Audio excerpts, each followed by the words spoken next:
Hey, this is Mike, and you're watching Real Black, and we have the honor and privilege today of introducing you to a brand new voice, a great new voice, one that you're going to hear a lot more from in the very near future, because he's got a brand new feature film, his debut feature, which is called Hunter-Gatherer. It's Josh Locy. Excuse me. Can I help you? I'm here to see Santa. We're in the middle of an appointment. You'll need to come back later. I'm sorry. You must be Ashley Douglas. I've heard a lot about you, and I gotta say No, it's not. I'm not. That's right, you ain't. I am. When'd your corn dog get back? It's been a bit. What's that skinny dude? Hi, Miss Douglas. I'm Jeremy. Where you get your money from? I do work for a medical science company. Right now, I'm testing out these new patches. One time, they cut off my pinky toe and reattached it with a laser. What are you doing with all of these? Making my money. You know the county charges $100 throwaway fridge? Well, I got a business where I only charge $75 per fridge, and we dispose of them for you. You want to come and lay on top of me for a minute? Just lay on top of you? Yeah, I'm like a human waterbed. Greg, go ahead and get that turkey dinner, $150. Ashley's back, baby. Yo, who's that? See a butt from here. Man, that's my aunt. You're looking good to me. And where did your voyage take you to today, my lord? I got something I gotta tell you about. I'm in love with somebody else. She your girlfriend or something? No. What, you think you can come back here and have me again? I was just hoping you'd be happy to see me is all. You're here in Philadelphia for the Philadelphia Film Festival, but I mean, Hunter-Gatherer, we had a chance to see it last night, loved it. You know, I know it premiered at South by Southwest. What can you tell folks about it? We premiered at South by Southwest. Our lead actor is Andre Royo, who is known mostly for his role as Bubbles on The Wire. He's on Empire now as Thirsty Rollins, and he's our lead actor, and he won a jury prize for Best Actor out of South by, and we're really proud of him and his performance, and he really captures a unique character in a very specific way. I think he's really special. Now, I'm not giving anything away. It's sort of a comedy, drama, but more comedy? Yeah, there's some drama in there. There's some weird stuff that happens. And magic realism. Yeah. I felt a little Alex Cox going on at some points. Maybe, yeah. I like him. What inspired you to tell the story? And the story started with a friend of mine who actually was from Philadelphia, and we talked about his life in the 80s, all the crazy people he knew in Philadelphia, and the drugs and the prostitutes and all the kind of crazy living that he did in the 80s. And I loved the people he talked about, and I loved the world he kind of set up, but it wasn't me, and because I didn't grow up like that. But I just wanted to take the world that I kind of was drawn to that he described, and I wanted to filter it through my experiences and create something new. So I think that the world that we created in Hunter-Gatherer is something new and fresh and something you haven't seen before. And to clarify, what does the title refer to in your mind? The title it's called Hunter-Gatherer. In the film, I don't want to give away too much, but in the film we've left the characters to their own devices. We've kind of boiled the characters down to when I look at the characters, I see them as the core of what it means to be human and what it means to feel things as they happen and to act in this world. And when I think about the term hunter-gatherer, I think about the basic human and what it means to be human. So we did some stylistic or we made some conceptual choices in the writing that limits the characters in certain ways that doesn't modernize them, keeps them from becoming modern. It kind of takes them back. No, I really dug it. I mean, it really, at the core, it's the characters that you're on the journey with, but then you take us so many unexpected places, but then it weaves together so flawlessly. I mean, how long did it take for you to come up? It's a relatively simple story. I think that when people watch it, I think it's pretty straightforward and pretty simple, and I mean, you can go a lot of places with it, but it seems very simple to write. It took me 7 years to write it. It took me a long time to write it, working through different things and just plugging along, and when no one's there to finance it, you have more time to work on it. So I just kept working on it, and there were big changes that came up, and they just took the movie in a different course, and I'm glad it took that long because it became the movie that it is. Well, yeah, you've got an amazing cast Yeah, as a yeah, result. for I mean, Andre Royo, but also, can you tell us about who's in the film? There's another, this kind of secondary lead is this a guy named George Sample III, who was in a film called Cronies, which was at Sundance 2015. Yeah, it's on Netflix right now. Yeah. Spike Lee, executive producer. Yep, exactly. That's a St. Louis film. He's from St. Louis. He was a local non-actor that was cast through it was actually the student thesis film of an NYU student. And he made a feature for his thesis film and cast George in it, and it did really well for them. And it's a great movie. And I saw that movie at Sundance and immediately went up to George and invited him to read the script and see if he was interested in playing the role of Jeremy, who's basically the second lead. And he was in, and he's fun. I think he makes, when I say I love the movie, it's because of him. And I think he's a really special talent. Yeah, well, the casting is really cool because you have so many faces that you wouldn't necessarily plan on like a typical Hollywood film, let's say. Right. You know, I mean, but it also adds layers and depth and another layer of realism in terms of casting the faces. I mean. Yeah, there's Kelly Stewart's amazing. Ashley Wilkerson plays the two love interests they do. Yeah, Kelly was one of our first guests. Oh yeah, she's amazing. She's from Philly. She's someone that we auditioned, and she came in, and I just fell in love with her. I was like, we had to push because of Andre's schedule. We ended up having to push a couple weeks, and she was the one that I was just like, let's make sure she's still available because she's so good. You know what I think? I think Taco Man really likes you. What makes you say that? He's been very around lately. Yeah, well, he manages the hotel. Oh, really? Think you got some refrigerators you might want to get rid of? I don't know. He does have one of them small ones, you know. Small ones got the Freedom in them too, don't they? Ask him for me. Well, what you got going on? Oh, I'm headed to this class. Oh, okay. We'll take this to the house? Yeah. See you later on tonight? I don't know. I don't know. I may be doing something. I like me doing something. You gonna do All right, your come on. People know me here. All right, I'm late. I'll see you later on tonight or else. Or else what? I don't know. I'll think of something. Yeah. Bye.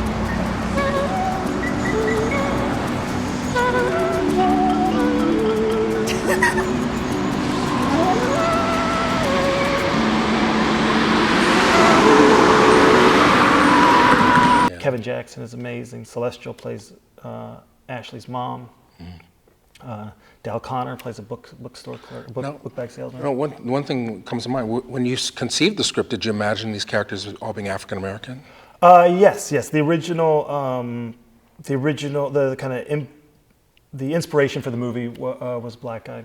Okay. So the world to me was always a black world. Now we thought about changing. It could have been anything really. I think it could have been. We thought about changing. We kind of rolled through a couple different casting options. And when Andre liked it, it just solidified like what we were doing. Right, and I also understand, like, I mean, he's not here unfortunately, but like also he wanted to shift it away from his previous work. Yeah. I actually avoided Andre for a little while because the character was written similar to Bubbles. Inadvertently, it was similar to Bubbles. In fact, when I saw The Wire, I changed the character quite a bit. So I avoided him because I didn't want people to have a predefined. He's so good in that show, and people know him from that. I just didn't want people to have any predisposition to think what this character was. So we talked, we met, we made some pretty big changes.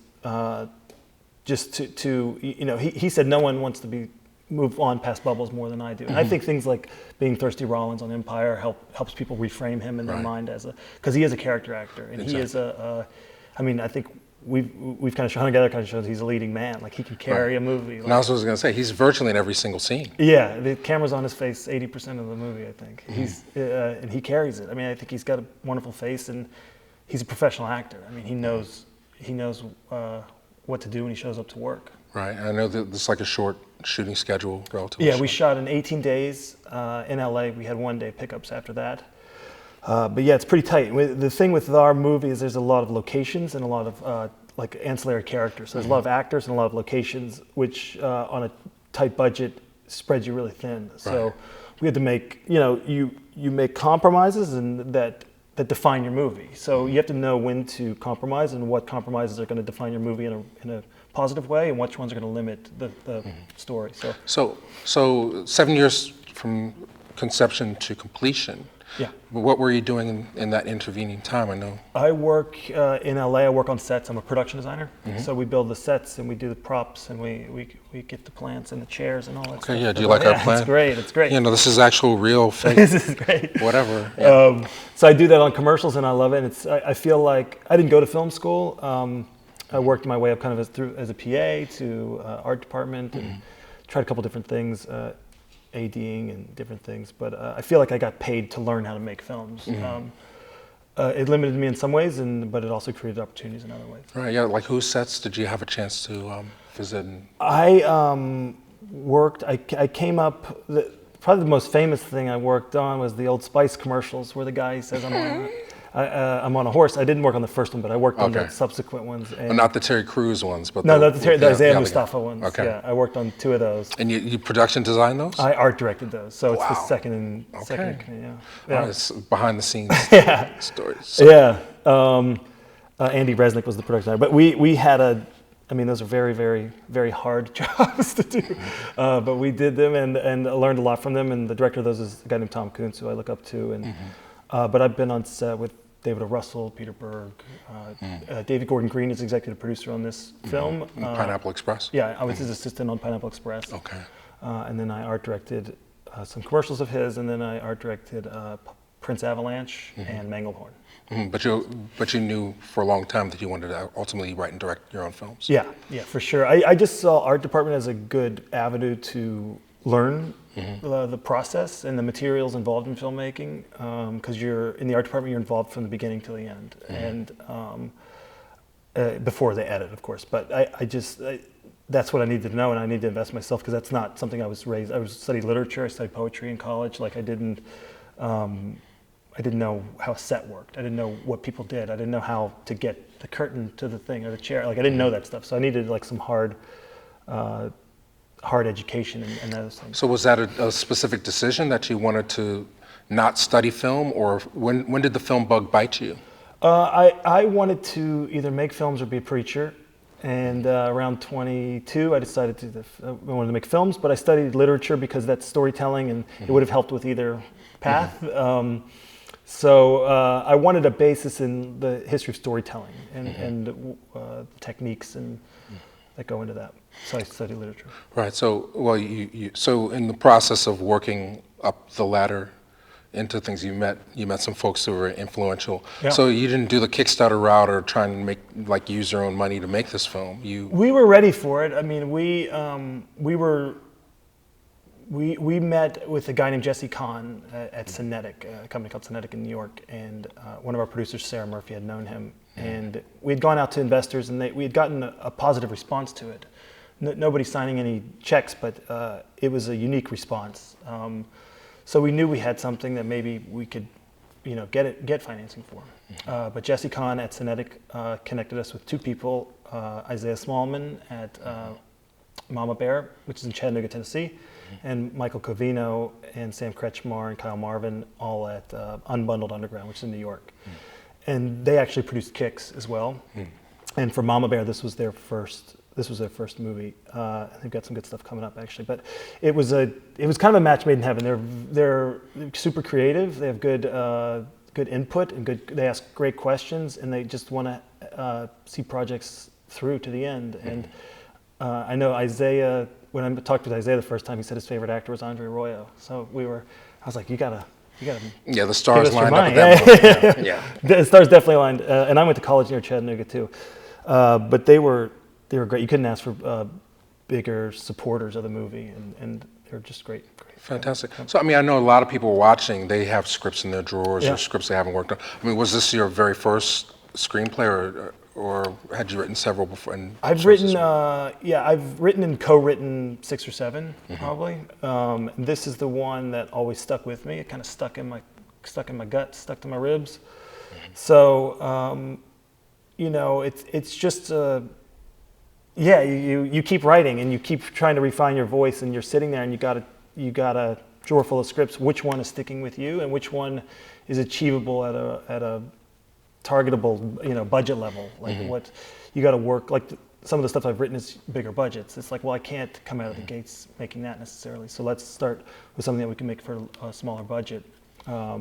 That's what we did.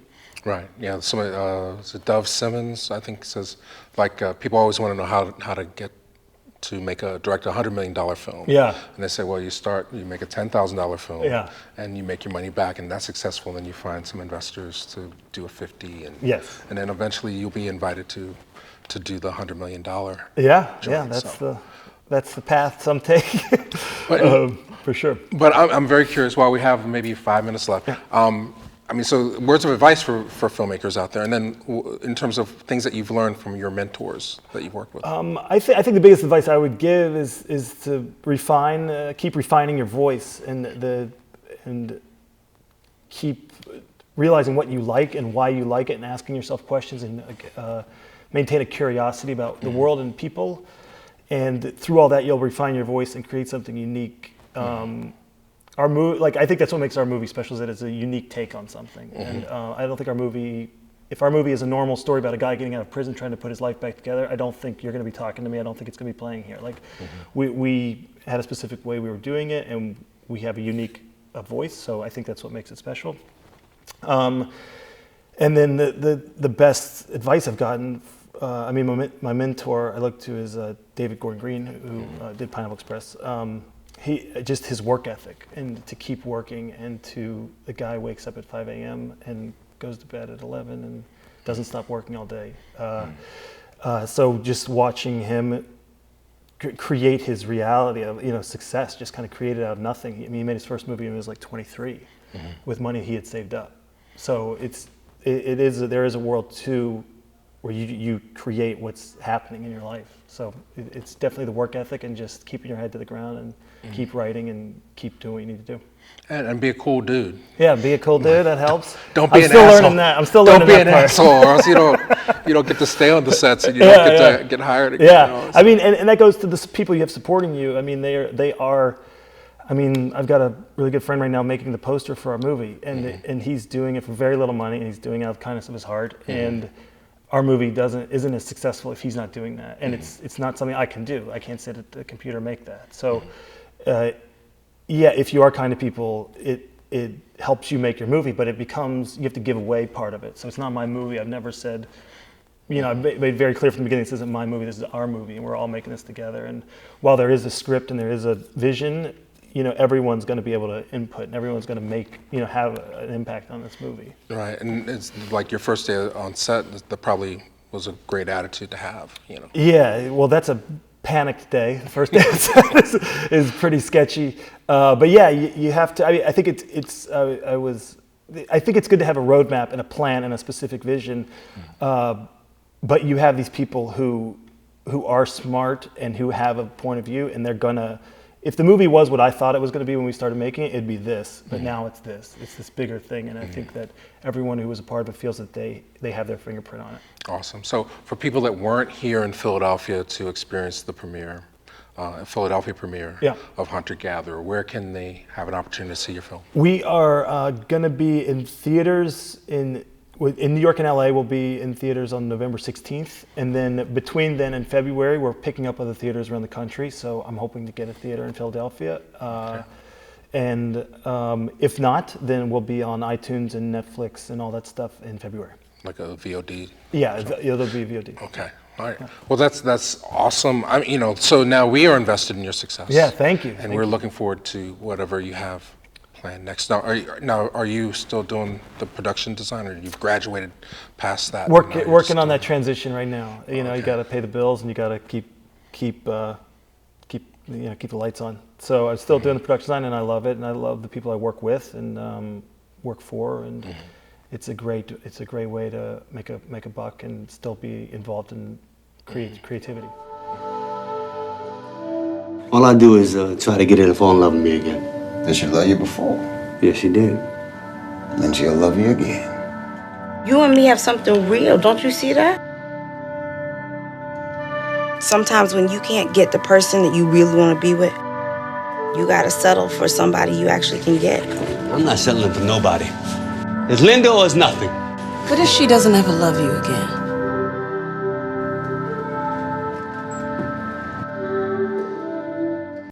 Hi, my name is Josh Locy. I'm the writer-director of Hunter Gatherer, and you're watching Real Black. we're better than just movies about slavery. Okay. You know, we can make a movie about slavery as a comedy. We can do that. Never seen a movie. Every movie we make, you never see anything about a gay slave. You know they were around. Just ain't nobody played it. That'd be easy for me to do. Okay.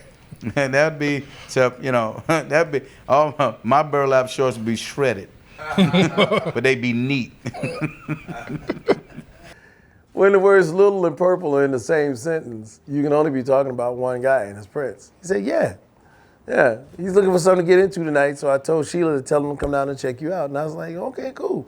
Obviously, Sheila E relayed the message because he showed up.